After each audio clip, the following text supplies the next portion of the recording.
The anti-regime protests in Iran have been quieter in major cities following an intense crackdown. Protests do continue in northern Kurdish provinces. And across Iran, families are mourning the deaths of their loved ones. Students and activists inside Iran are vowing to continue their resistance and have shared details of brutal abuse and torture with special correspondent Jane Ferguson. To protect their safety, we have disguised their personal features. And just a note, some images and accounts in this story are disturbing. There are few words to express the pain of a child being killed. Sometimes sounds come closer. Across Iran, families gather to mourn these days at an increasing pace as the regime steps up its crackdown on protesters. 2 more young men were hanged at dawn on Saturday. Mohammad Mehdi Karami was 22 years old and a karate champion. Syed Mohammad Hosseini, a children's martial arts coach, was 39. They were hanged for killing members of the security forces. Karami's father also attended Hosseini's burial. Their trials have been described by human rights observers as a sham, confessions forced by torture. Their executions are designed to send a message to other protesters. As news of the hangings made its way to family and friends, they were devastated. The regime is carrying out a very violent crackdown with executions and lots of arrests. Prisons are full of people. This morning we woke up to the terrible news that they executed 2 more people. They're trying to stop us from protesting by threatening us with these executions and intense violence. Several dozen other protesters remain on death row, according to human rights groups. Some 14,000 are believed to have been jailed in the last few months, and over 500 killed by security forces.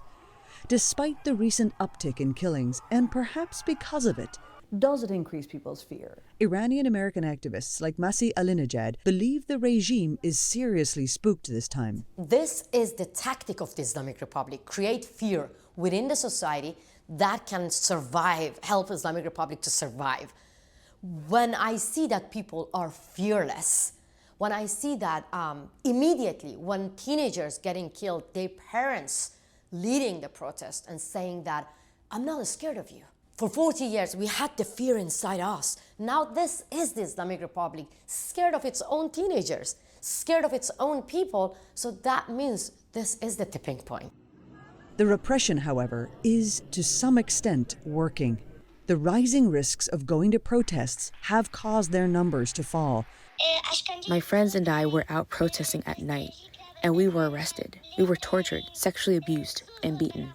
This young woman says she is a Tehran University student. The protests have been less frequent, she admits, as the youngsters are crushed under the weight of Iran's repressive surveillance state. All of us who go to the protests are being watched by the cameras of the regime.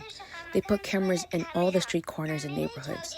They come to our front doors, they beat or kidnap us in front of our houses. There are many spies in the cities. They are in every neighborhood. They spy on the houses and the youth especially. And there are some who act like protesters and they join us. But later they share the information with the regime.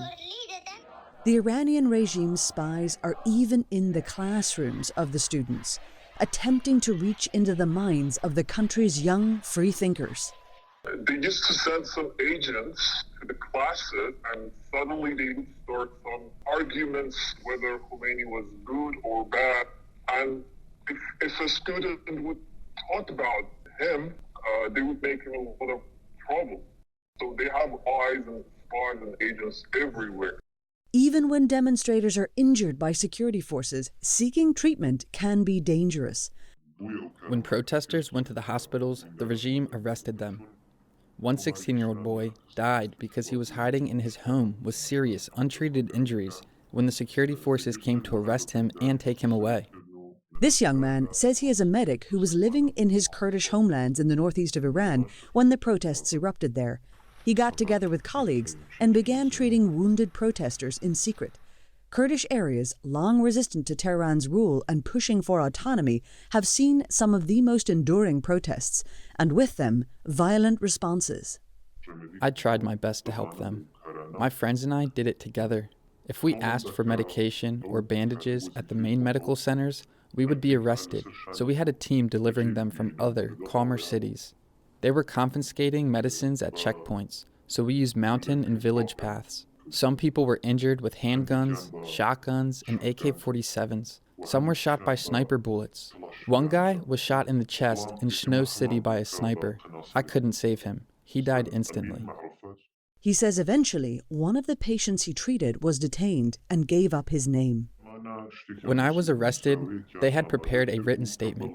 It said that I was the director of a terrorist group that kills people, and they forced me to sign the paper by torturing me for 21 days. They cut me with a knife, hit my back with something heavy, and spilled freezing water on me. They electrically shocked my genitals and burned my body with lighters. Then they threatened my family members. They said they would arrest and kill my younger brother and rape my mother. He now works to get medical equipment to those who need treatment.